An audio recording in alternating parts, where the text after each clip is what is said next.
Banyak cara menumbuhkan rasa cinta Al-Quran kepada anak usia dini. Salah satunya dengan mengadakan lomba membaca Al-Quran di momen bulan Ramadan.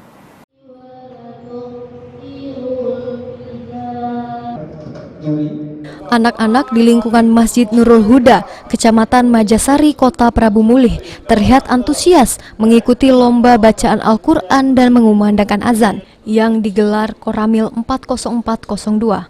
PBM dan Ikatan Remaja Masjid ini diikuti 33 peserta yang terdiri dari 20 santriawan dan 13 santriwati. Lomba ini dilaksanakan untuk menyemarakan bulan suci Ramadan selama 2 hari. Untuk lomba baca Al-Quran dilakukan santriwati, sedangkan lomba azan dilakukan oleh santriwan. Selain mengisi waktu luang selama berpuasa, lomba mengaji dan azan digelar untuk menanamkan nilai-nilai Al-Quran kepada anak sebagai bekal di masa yang akan datang.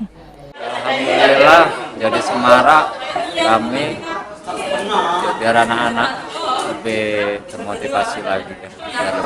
Ya untuk anak-anak yang ngaji di sini tambah semangat, belajar yang benar.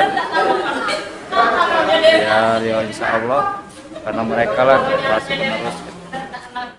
Kedepannya, lomba serupa akan kembali dilakukan di setiap kelurahan sehingga memberantas buta baca Al-Quran yang menjadi program Pemkot Prabu Mulih bisa terlaksana.